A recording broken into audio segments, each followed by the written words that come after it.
தெசலோனிக்கேயர் 4ஆம் அதிகாரம் 16-17 வசனத்திலே வாசிக்கிறோம். தெசலோனிక మొదటి పత్రిక 4వ అధ్యాయం 16-17. First Thessalonians chapter 4:16 downward 17. கர்த்தர் ஆரவாரத்தோடு பிரதான தூதனுடைய சத்தத்தோடு வருவார். ఆర్భాటముతోను ప్రధాన దూత శబ్దముతోను దేవుని బోరుతోను పరలోకము నుంచి ప్రభువు దిగి వచ్చును. அவர் மத்திய ஆகாயத்திலே வந்து நிற்பார். యేసుక్రీస్తు మధ్య ఆకాశానికి వస్తారు. அப்பொழுது கிறிஸ்தவர்கள் மரித்தவர்கள் முதலாவது எழும்புவார்கள். అప్పుడు క్రీస్తు నందు మృతులైన వారు మొదట లేస్తారు. அவர்கள் மறுரூபமாக்கப்பட்டு இயேசுவை வானமண்டலத்திலே சந்திப்பார்கள். వాళ్ళు రూపాంతరం చెంది మధ్యాకాశంలో ప్రభువును కలుసుకుంటారు. அதன் பிறகு உயிரோடு இருக்கிற நாமும் ఆ తర్వాత సజీవులమై ఉన్న మనము கண்ணிம நேரத்தில் மறுரூபமாகி ஆண்டவரை சந்திப்போம். రెప్పపాటులో రూపాంతరం చెంది ప్రభువుని ఎదుర్కొనబోతున్నాం. கண்ணிம நேரத்தில் என்ன மாற்றம் உண்டாகும்? రెప్పపాటులో రూపాంతరం చెందబోతున్నాం. யாருடைய காதிலே எக்கால சத்தம் கேட்கிறதோ அவர்கள் தான் எடுத்துக்கொள்ளப்படுவார்கள். ఎవరి చెవుల్లో ఆర్భాటం ప్రధాన దూత శబ్దం వినబడుతుందో వాళ్ళు ఎత్తబడతారు. அப்பொழுது மத்திய ஆகாயத்திலே மணவாளன் ஆகிய இயேசுவை சந்திப்போம். అలంకరింపబడిన వరుడైన ప్రభువుని మధ్యాకాశంలో మనం చూడబోతూ ఉన్నాం. யார் அதில் எடுத்துக்கொள்ளப்படுவார்கள்? అందులో ఎవరు ఎత్తబడతారు?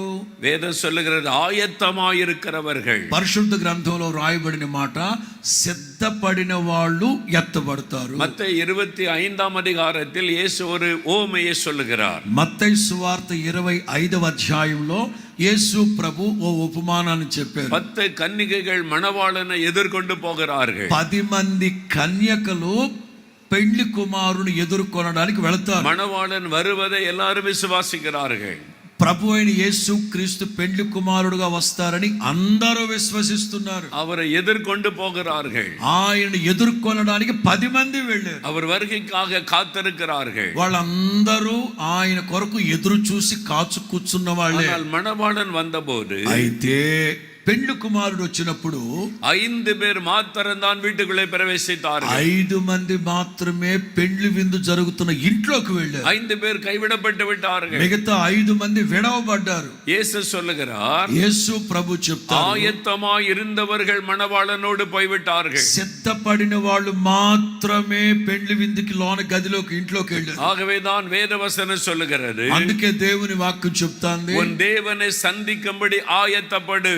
నీవు నీ ప్రభు అయిన యేసు క్రీస్తుని ఎదుర్కొనడానికి సిద్ధపడు సంఘమా. యేసు சீக்கிரமாய் வரப்போகிறார். యేసు ప్రభు త్వరగా రాబోతూ ఉన్నాడు. அவரை சந்திக்க நீங்கள் ஆயத்தமா? యేసు క్రీస్తుని మేఘాల మీద దర్శించడానికి నీవు సిద్ధంగా ఉన్నావా? நீங்கள் அவரை விசுவாசிக்கலாம். నీవు ఆయన విశ్వసించుండొచ్చు. அவர் வருவதை எதிர்பார்க்கலாம். ఆయన రాకడ కొరకు ఎదురు చూసే భాగ్యం కూడా నీకు ఉంది. ஒருவேளை நீங்கள் காத்திருக்கலாம். ఒకవేళ మీరు ఆయన కొరకు కాచు కూర్చున్న వాళ్ళే అయి ఉండొచ్చు. ஆனால் நீங்கள் ஆயத்தமா இல்லாவிட்டால், అయినా సిద్ధపాటు లేకపోతే அவரை சந்திக்க முடியாது. ఆయన్ని ఎదుర్కొనడం కష్టం.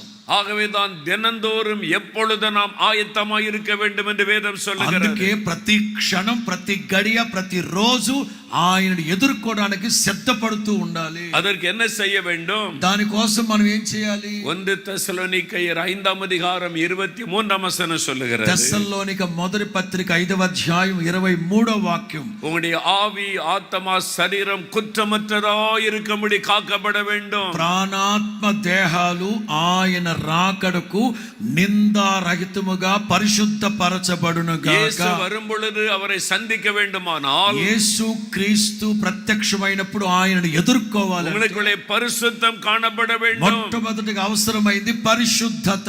உங்களுடைய ஆவி ஆத்மா சரீரத்திலே பரிசுத்தம். ప్రాణాత్మ శరీరంలో పరిశుద్ధత అవసరం. உங்களுடைய கண்ணின் பார்வையிலே பரிசுத்தம். కంటి చూపులో పరిశుద్ధత అవసరం. உங்களுடைய சிந்தனையிலே பரிசுத்தம். ఆలోచనల్లో పరిశుద్ధత ఉండాలి. உங்களுடைய செயல்களிலே பரிசுத்தம். చేసే క్రియలు కార్యాల్లో పరిశుద్ధత உங்களுடைய ఉండాలి. குடும்ப வாழ்க்கைக்குள்ளே பரிசுத்தம். కుటుంబ వ్యవస్థలో పరిశుద్ధత ఉండాలి. உங்களுடைய வியாபாரத்திலே பரிசுத்தம். వ్యాపారాల్లో పరిశుద్ధత ఉండాలి. உங்களுடைய வேலையிலே பரிசுத்தம். నీవు పని పాట చేసే చోట పరిశుద్ధత ఉండాలి. உங்களுடைய ஊழியத்திலே பரிசுத்தம். చేస్తూ ఉన్న సేవలో పరిశుద్ధత ఉండాలి. பரிசுத்தம் இல்லாமல் அவரை தரிசிக்க முடியாது. పరిశుద్ధత లేకుండా ఏ ఒక్కడు ఆయనను చూడలేడు. என்னால் வரப்போகிற இயேசு பரிசுத்தம் உள்ளவர். ఎందుకంటే రాబోతున్న యేసు క్రీస్తు పరిశుద్ధుడు.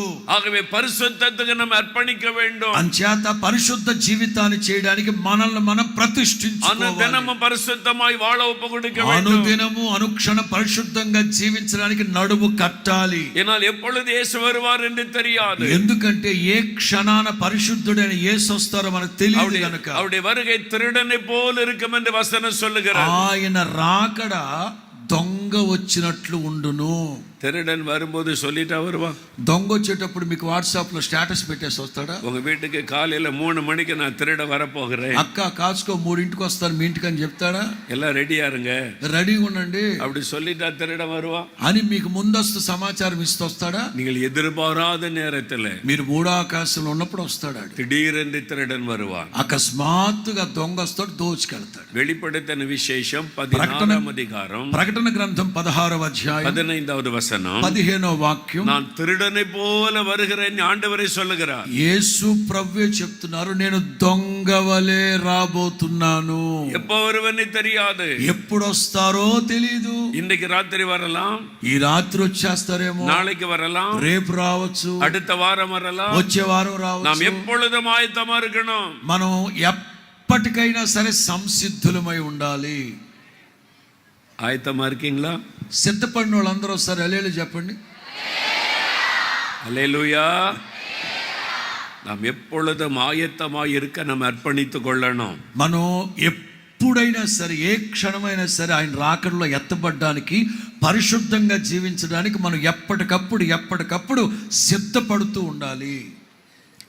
மத்திய ஆகாயத்தில் எடுத்துக்கொள்ளப்பட்டவர்கள், మధ్యాకాశానికి ఎత్తబడిన వాళ్ళు, ஆண்டவர் அவளை அழைத்து கொண்டு பரலோகத்திற்கு செல்லுவார். యేసు క్రీస్తు వాళ్ళందరిని తీసుకుని పరలోకానికి వెళ్తారు. அதான் சபை எடுத்துக்கொள்ளுதல். దీన్నే సంఘము ఎత్తబడుట అంటారు. மணவாட்டி எடுத்துக்கொள்ளப்படுவது, పెండ్లి కుమార్తె సంఘం ఎత్తబడడం అంటారు. எதற்கு ஆண்டவர் பரலோகத்துக்கு கொண்டு போகிறார்? ఎందుకు యేసు క్రీస్తు పెండ్లి కుమార్తెను పరలోకానికి తీసుకెళ్తారు? 7 வருடம் கல்யாண விருந்து நடக்க போகிறது. అక్కడ 7 సంవత్సరాలు వివాహ మహోత్సవం జరగబోతుంది. ஆட்டுக்குட்டியானவரின் கல்யாண விருந்து என்று வேதத்தில் சொல்லப்படுகிறது. పరిశుద్ధ గ్రంథంలో రాయబడిన మాట గొర్రె పిల్ల వివాహ మహోత్సవ దినం అని రాయబడింది. வெளிப்படுத்தின விசேஷம் ప్రకటన గ్రంథం 19ஆம் அதிகாரம் 19వ అధ్యాయం 7, 8, 9 வசனத்தில் இதை பார்க்கிறோம். 7, 8, 9 వాక్యాల్లో మనం దాన్ని గమనిస్తాం. அங்கே ஆட்டுக்குட்டியானவரின் கல்யாண விருந்து நடக்கும்.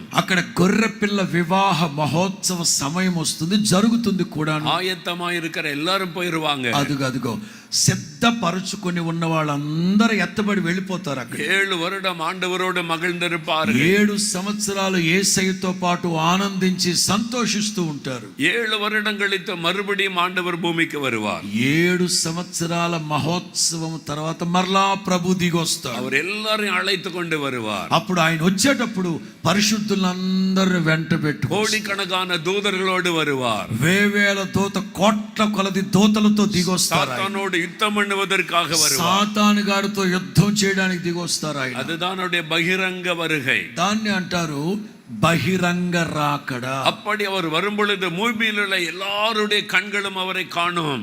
అప్పుడు భూమి మీద ఉన్న ప్రతి నేత్రము ప్రభువును చూస్తది. சகரியா 14ஆம் அதிகாரம் 4ஆம் வசனம் சொல்லுகிறார். జకరియా 14:4లో చూస్తాం. இயேசு வந்து ஒலிவமலையிலே அவருடைய பாதங்கள் நிற்கும். యేసు క్రీస్తు దిగి వచ్చినప్పుడు ఆయన పాదము ఒలీవల కొండ మీద మోపబడుతుంది. எருசலேமில் இருக்கிற ஒலிவமலையிலே அவருடைய பாதங்கள் நிற்கும். యెరూషలేము పట్టణానికి బయట ఉన్న ఒలీవల కొండ మీద ఆయన పాదము నిలిచిన వెంటనే அப்ப எல்லாருடைய கண்களும் அவரை காணும். ప్రపంచంలో ఉన్న ప్రతి నేత్రము ప్రభువును చూస్తాం. அப்பொழுது உலகமே நடுங்கும் அவரை பார்த்து. ప్రపంచం గడ్డలాడిపోద్ది ఆయన చూసి. அவரை விரோதித்தவர்கள் எல்லாம் பயப்படுவார்கள். ఆయనకి విరోధంగా మాట్లాడిన వాళ్ళు, చేసిన వాళ్ళందరూ భయపడి చేస్తారు. அவர்களுக்கு விரோதமாக எழும்பினவர்கள், பேசினவர்கள், சபைகளை தாக்கினவர்கள், கிறிஸ்தவர்களை கொடுமைப்படுத்தினவர்கள் எல்லாரும் நடுங்குவார்கள். యేసు క్రీస్తుకి, సేవకులకి, సంఘానికి, క్రీస్తు శరీర సంఘానికి విరోధంగా మాట్లాడిన, లేచిన, క్రియ జరిగిన ప్రతి ఒక్కరూ గజ్జ గజ్జ గజ్జ గజ్జ వణికి భయపడి చేస్తారు. హల్లెలూయా, హల్లెలూయా. அவர் ராஜாதி ராஜாவாய் வரப்போகிறார். యేసు క్రీస్తు రాజాధిరాజుగా రాబోతున్నారు. హల్లెలూయా, హల్లెలూయా. அவர் வந்து